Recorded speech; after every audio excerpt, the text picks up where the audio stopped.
So now that we come to the part of the lesson, essentially the part 1 and part 2, where we're actually going to apply what we've been talking about to our particular lab environment. If you recall, router 1, being the head of the EIGRP domain, is running BGP with AS number 65001. Router 6, head of the OSPF domain, running BGP. And then there's an internet router using AS number 65000. That will constitute the large part of what we're going to be doing with our BGP lab advanced exercises. So first we're going to use neighbor authentication. Remember, this is very simply applied. It's the neighbor peer IP password, and then we're going to actually be using a specific string. It's done in BGP router configuration mode toward the neighbors. We're going to configure route summarization on router 1. It's going to be the VLAN 1, VLAN 11 addresses using the aggregate address prefix command.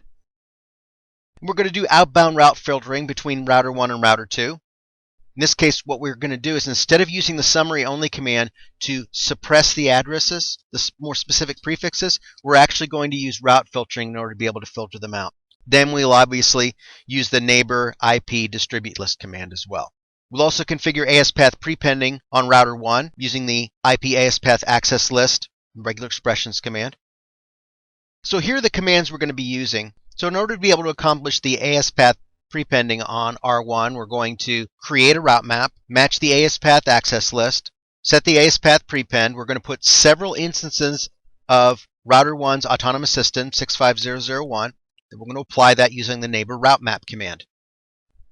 In addition, we're going to be creating path filtering on router 1 as well. It's going to be a standard access list looking at certain routes. In this case, we'll filter out using the distribute list command. We will then change the weight attribute settings on router 6 for a specific set of routes. We'll do the access list number permit network mask command on R6. Then we'll be also looking at default route propagation on router 1. And we've essentially already done this, so this will be more of a review. We use the network 000 command. We use default information originate. It's already there. We're able to see that in router 6's IP routing table. Look at that. Then we're going to use a summary route on router 1. We're not going to be using the summary address or the summary only command, but we're going to be using the aggregate address command for a prefix and mask combination. When we actually configure the routers, we're going to be using my BGP key between the VLAN 99 neighbors. So that's going to be router 1, router 6, and the internet router. We've already configured the default route as we talked about. Going to manually inject EIGRP and OSPF domain routes into BGP on router 1 and router 6.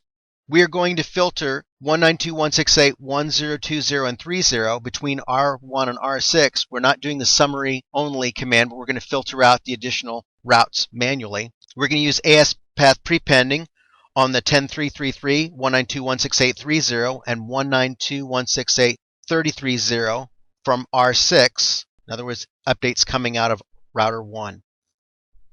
We will then change the weight path attribute for the listed routes from R10 to R1 for inbound. And then again, we've already configured our default route injection into BGP and all peers on router 1. Then for a verification process, we'll make sure that all relationships are up and operating, show IB BGP neighbor.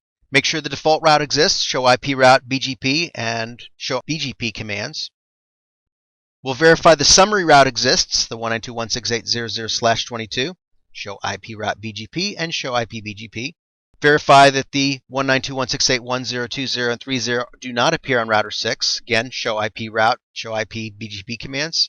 Make sure prepending is operational. Again, show IP BGP commands. And make sure the weight attribute has been set using the show IP BGP prefix command.